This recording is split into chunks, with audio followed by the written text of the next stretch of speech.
Hello, Mr. El Abudi. My name is Daljit. I am the co-director of Auroville Film Festival. On behalf of Auroville Film Festival, I welcome you to the Meet the Director session. Thank you Hope very you are much. doing well. Thank you very much. And that was really a pleasure to hear from you and to hear that my film was selected to your festival and has a chance to be seen in India. That was for me. That yes, that was wonderful to travel around and to get to India. By the way, I was actually a fan of Indian movies when I was a kid, because in Morocco we have only we could see only two kind of cinemas: Indian film and cinema, and then films, and then also Chinese. So we have this kind of so we have either this kind of really movement and action and stuff, or these romantic stories and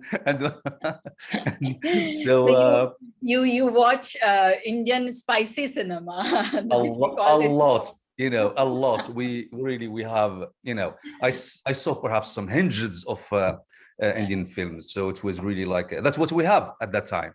And the French films sometimes, not much, because they were very expensive. So, and then we like to really, because Indian cinema, they bring some stories similar to us, and then we enjoy those, these kind of stories, because we find ourselves there. Songs and action and yes, everything you will get in one film. Exactly, everything in one recipe. Okay, let's start. Okay. So School of Hope is a beautifully made film that captures the struggle of nomad while transporting the audience to their lives reality through cinema. What motivated you to tell this story? Well, to be honest with you, the idea of the film was really bothering me since 2009. At that moment, I was actually shooting another film, which called Dance of Outlaws. It's coming to the dancing again, and it was of the girls who are, they were rejected by their family, and because of something, they did some mistake, or they are not anymore virgin, or they can't get married. They have some problems, and they were just young girls, like 15, 16, something like that. And then I followed a couple of them, and but in the end, I followed only one. And then when I followed her to her family, I find out that the main problem there was the lack of education. So people, they are not educated. They don't know their responsibility. They don't know their what they need to do, what they don't need, what the state could do for them, what they can't, and then they're also their part in the society, what they can give, and what they can offer, and what they can get. So this girl, she was actually suffering from one thing: identity card. And she was even saying, why do I need it? And for her family, they never thought about it, and they themselves, they don't have any identity. So they don't exist actually in society. So so from that moment, I noticed that, okay, so the education has a very important impact on those problems. So how can I get back to the same subjects of education and try to scratch a little bit, see what's going on? And that was actually the beginning of my, of this story. I mean, looking for a project like that. So when 2015, then I started to make a research. I went to Morocco. I spent really about, I went actually to Morocco, back to Morocco, and yes, it took me really the whole thing was more than 5 years to make this film. So I went back, and they were traveling actually with one guy around Morocco to try to find a really suitable place for these projects, and that's how it started. It started like really from the previous film. And there are multiple layers to this film. It is addressing issues like education, questioning patriarchy, gender inequality, income disparity, along with the climate change. Are these problems faced only by nomad tribes or also by the citizen of Moroccan living in cities? This is actually the power of documentary. That's actually I didn't plan for that, but when you go to tackle some issues, you find other issues, because it is society is made from different elements, and those all elements, they work together, they live together. You scratch one, you find something else. And for me, when I get to look for education, I didn't find only education. And find education when you follow someone to the school, when you have school, then immediately you are in front of gender things, that a girl shouldn't go to school, boys, they should be the first, the girl should get married as soon as possible. Then the boys, if they are grown up a little bit, they should go to help the farmers, or to go to so, and those farmers, they suffer from something, which is the nature, is no water. So that's really the society multiple layers. Yes, the society has everything existing there. So I didn't really try to tackle all of them. I couldn't get out from that, actually, because I couldn't. I was trying to focus on one thing, but I couldn't, because then you are lying to yourself and to the community, because they suffer from a lot of things. They have many problems, and those problems, they live together. If we need to to tackle the main problem, and to save or to solve or to find a solution to something, is the main things, which is education. You should educate your kids. You should educate yourself. Yes. Without education, you have no future. Yes. So that's actually the things. Plus, of course, when I get to that school there, in the beginning, in my research, I say, no way, I can't make a film about this spot there in the middle of nowhere. I mean, how I'm going to make a film about this? But the nomads, they have this kind of people who are not like, they don't live in town. They don't connect with other. They connect only with each other. So they have this kind of big heart. They have this kind of you are welcome to them. And then when you came there, they know you. They don't know you. 3 days. You are invited. And then I stayed with them these three days. And then I start to listen to their stories. I find out, okay, they are not only normal inhabitants here, but they have a story. The story was just they are nomads. And because they settled there because of something happened, and say, what's going on? Why did you come here? And say, because there is no water, because we are living historically with moving from one spot to another one, searching for water. So there is no water. So now we should really settle here. And so that's the way. Then I say, okay. Then I asked him, so what about this you call school? This is just a house. It was a house of one nomad who left the place, and then it stays empty. And they renovate it a little bit, and they add small tables. And they say, so we have only two choices. Either to sell everything what left and go to towns, and we are going to live in the outskirts. And then we and our kids, we are going to live horrible, because they are not educated, they don't have jobs, they don't have any knowledge about how to survive in town. So they will become really living just like outlaws again. And they say, better to stay here, to be free, to help each other, and we better to fight with nature than fight with human and our kids and our neighbors and our So for them, it is better to stay in there. And then the way to think about the future is helping and saving their kids. So they build that school to be able to help them to be educated, at least, to give them the minimum of education in case of because they are going to move away from there, because there is no future there. Yeah. The dedication of the teacher in film is admiring, like the way it's really, really very beautiful. Congratulations, Mohamed. Cinematography of the film is breathtaking. Like, as audience, we feel close to nature and are able to empathize with the hardship of drought faced by a nomad tribe, and how lack of resources divide community. Yes.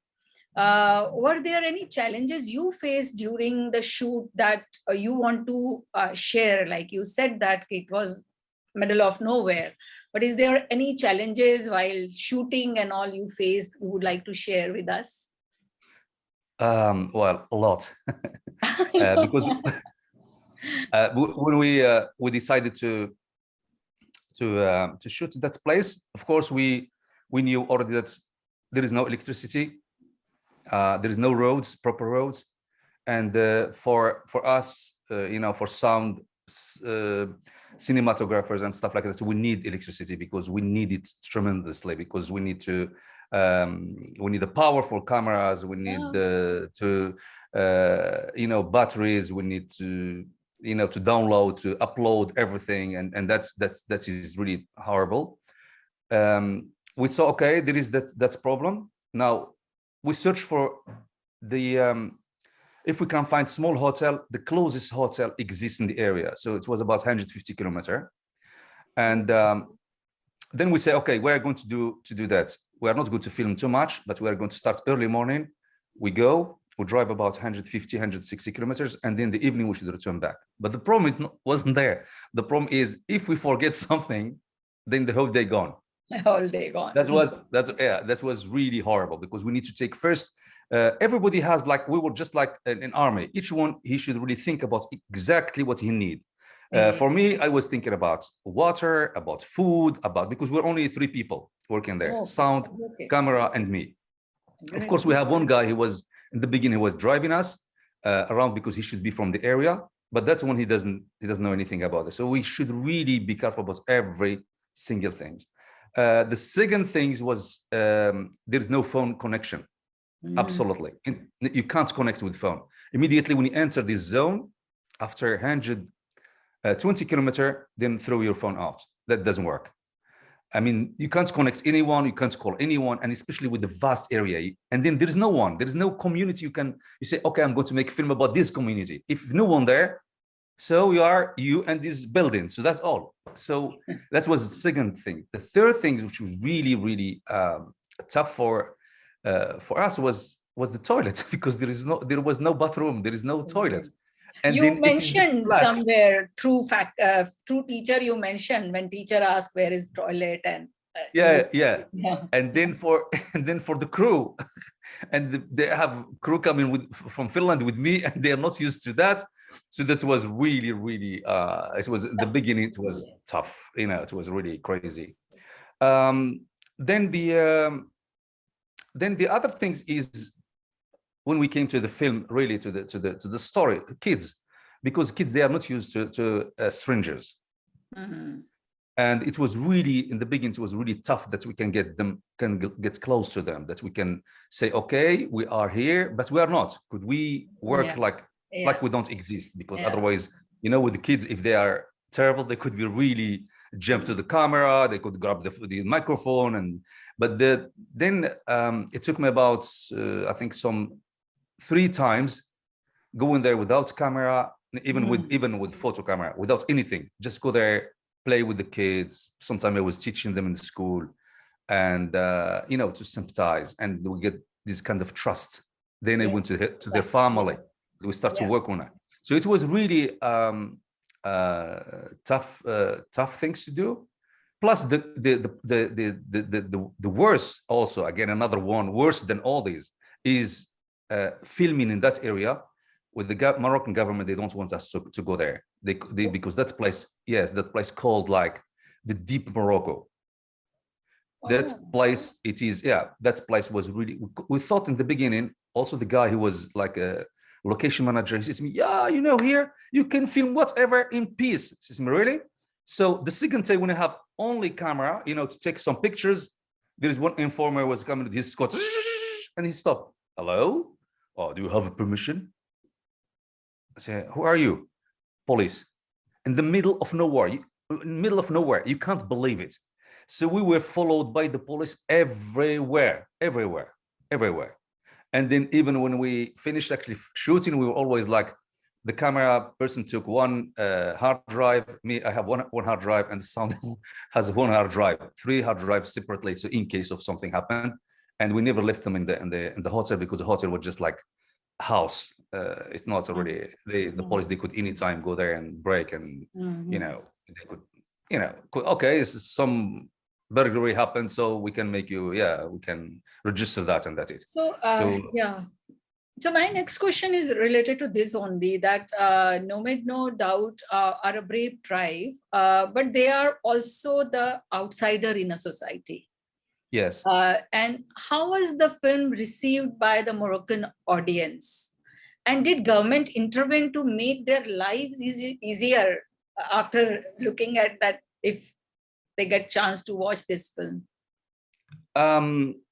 I think in Morocco, because it was shown in Moroccan television, I think we have made that night more than about 4 million viewers, which is in one TV, because we have many TVs. I think it was tremendous. It was really a huge amount of people watching that film.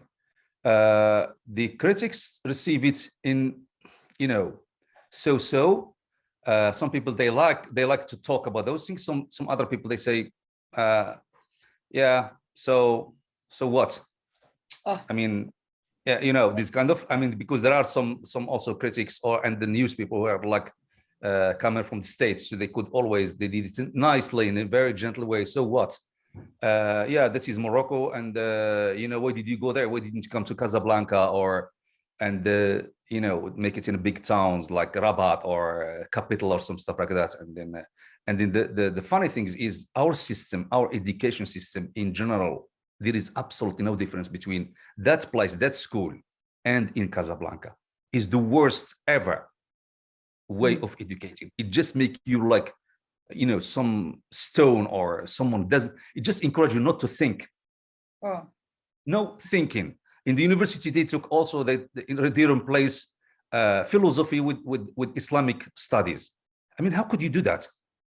So, I mean, the whole system actually in Morocco is really, there's something wrong in it. So it is not really healthy to see, you know, education system, and especially if you think about the future of the country, the future of the nation. I mean, you need to you know, to stop and think about the education system. The things which was good, actually, we have quite a lot of associations from France, Germany. I think from France, Germany, Switzerland. They were willing to go there and to work with some NGOs in this area. They built another, yeah, they built another 2 schools in the same area. The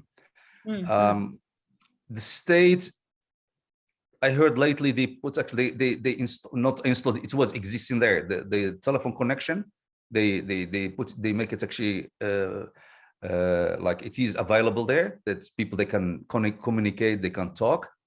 They are planning, they said they will plan something for like a good road, but all that stuff only on paper. We don't know what will happen. Is there any anything which is really going to be concretely or not? I don't know. So really, honestly, the main thing is also there is you know, yeah, and they built some small nursery room, small one. That's when they built. So they make, then they were making lots of noise about in television. Yeah, we made this kind of small nursery room here, and small mosque plus a mosque. So nursery room and small mosque door for people that they could go to. This is just nonsense. Anyway, yeah. Anyway, there is small things happening. You know, we have actually quite a lot of discussion about the film in television, in radios, in social media, social medias, and it was a really big impact which we did in Morocco, and it was the TV who was behind that. They were really making a big impact company, so they were really working hard for that. Well, let's see what will happen, because at the moment there is not much. At least something has shifted, not much, but little. But little, very little. Normally, people, they are waiting for more. They are waiting for proper schools. They are waiting for, you know, digging some wells to get water, roads, some markets. You know, because if the women there, if, the father of this Mohamed, small one, he said to me, he was telling me a story about his wife. She was pregnant, and she couldn't go anywhere because Mm. they have no way to go. Yes. So either she is clearly, good. clearly one can see that human right issues are at the core of your filmmaking practices, your early film Yes. as well. I tried to read about that a little bit. This film captures the struggle of I think, Oulad Boukais, no? The tribe name. Is unknown to many people and makes us question our privilege. For you, what is the purpose of your films? Like, you raise this, so if you talk little about that. Well, I think, as I told you, the beginning for me was to scratch a little bit about the education system in Morocco in general. And not only this film, your other films also, and like I feel that human rights issues you raise. So what is the, like, you make, what is your purpose like to make this film? I could tell you, actually, when I was a student, I was part of a kind of organization which was leftist, and we were trying to change something in the society, and we couldn't do anything because, you know, the system in Morocco, how it was, especially with the the ex-king, it was really tough. He was ruling with it in a tough way. So in the end, that students organization was dismantled, and then for me, when I came to Europe, and then I get to finish my studies in film, I thought, okay, I should do something with my own way, with what I can, If I can do anything small, that would be great.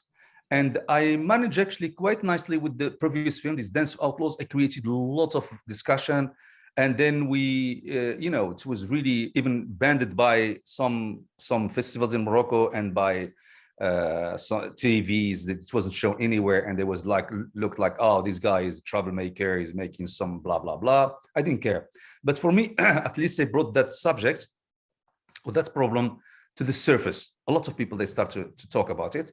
They changed quite a lot of things, especially about the women who are like living outskirts of the society. People, they start to know those girls. They start to know their problems. They changed a little bit of laws. Even the laws were changed a little bit for these. If you are, for example, I think we have the same problem in India, especially boys, how they are really like harassing girls, and some of them they can attack them and stuff like that. Before, it was like, if a girl is attacked by a guy and they went to the court, he should marry her. And for that subject, which is really creating a problem, how come someone is marrying someone who was attacking? That doesn't make sense. So there was lots of things changed. So now I start to attack this kind of or address this problem of education and nomads, plus the climate change which we are facing, not only in Morocco but in the whole world. I made actually show this. The film was in one festival in Germany, and they gathered quite a lot of people who are working in the human rights. And then one guy, he said to me clearly, because it was a wonderful festival, have a lot of audience, they came there. And then there is one guy, he's from Britain. He's actually the head of human rights in Asia and the North Africa. And he was saying to people that the next time, or soon, we're going to have the source of the wars is not going to be politics, it's going to be water. Water are going to be on the surface. In your film also, he said, I can give you oil, but not water. Yes, exactly. Yeah. So he said that's already started. Like, water will be the main source of any war in the world. He said, we are just in the door of that. So I think I'm trying to tackle some issues in my own way, not very violent, but very in artistic way. I am trying also that someone who is watching the film, he could enjoy at least the pictures. He could enjoy the sound, and then at the same time there is a message underneath, so it could go through. And that for me, this is my best way to tell something. Either I tell it with jokes, or I tell it with beautiful images and sound, because Yeah, then let me tell you, inside you there is. succeed in that. Like, it's beautiful. Like the cinematography and all lighting and everything was brilliant in this film. Yeah, the lights actually in Morocco, we didn't use any extra light, because Yeah, the light exists in Morocco, is really beautiful light in Morocco. So we just need to have a really good cinematographers. And then I was actually working with 3 different cinematographers. And then there is one guy who was into me, was it really 3 or 1? I said, no, 3. And then because that's really like similar, you can't make a difference between, you know, because sometimes you can touch it, but you don't touch it in the film. All of like compact, like it is like one guy or one woman who was actually behind the camera, not 3. So it was really from the beginning that what we have this kind of landscape will be also as one of the characters, because the landscape is beautiful. And then in the same time is harsh. It is not only beautiful, harsh, and then the conflict between, to bring up this kind of fight of those nomads, not only with the government, but also with nature. Nature is not easy to survive. So it was, I think we managing somehow to bring it to the screen. So, you know, this film reminded me of a quote by Mahatma Gandhi, that the world has enough for everyone's need, but not enough for everyone's greed. If only we can start sharing equally, or we can make our planet sustainable and equitable for all. But all the greeds of few is affecting us all.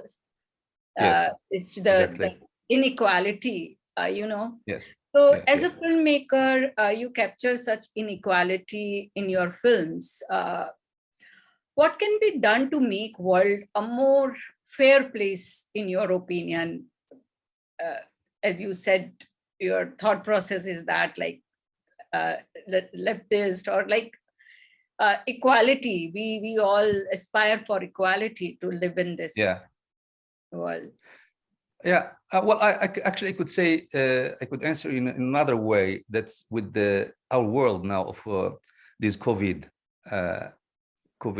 things. That's you know, before COVID, we have the feeling that each one lives in his own corner, and if I made safe my corner, I'm safe. But this COVID make it clear that no, you are not. If you don't take care of your neighbor, you don't know what will happen. So just now, a couple of months ago, there was actually, I think Johnson was, I think it was the Prime Minister of Britain. He was actually calling for, could we make a supply of enough, you know, medicine of COVID, that we could give it to the third world, like Africa and Asia, and to be able to be vaccinated. Because if we don't vaccinate those people, we will never be in peace. We will never be safe.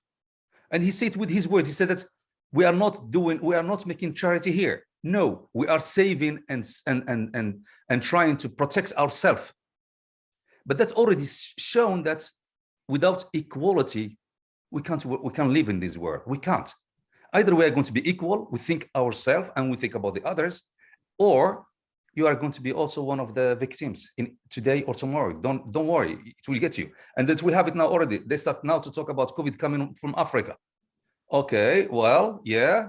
So because they have only vaccinated about 2% or 3%. So, but they are in Africa. You are in Europe, meaning that you can't really make this kind of cage around you and make it like a blended. And no, we are living this world. We should share the sources.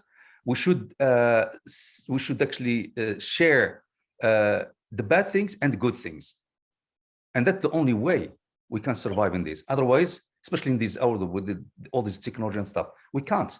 So I think we are already there, and then I hope that's why I like this COVID actually. I hope this COVID will make things, you know, make people to rethink about the world, about nature, It's a about, time, yes, yeah, to reflect and if, introspect. yeah, During exactly. If this we don't, time. if those people, they don't really get the message, I think we are all gone. So I don't see a really better future coming. Thank you very much, Mr. Thank you. Mohammed. Thanks to you. It's a pleasure interacting with you. We wish you all the very best for your future projects, and Thank you. let's remain in touch and share this Yes. passion of films and sharing, our concern for this world together. Yes. Thank you. Thank you, and good luck for your festival. And hope one day I would like actually to come to visit India.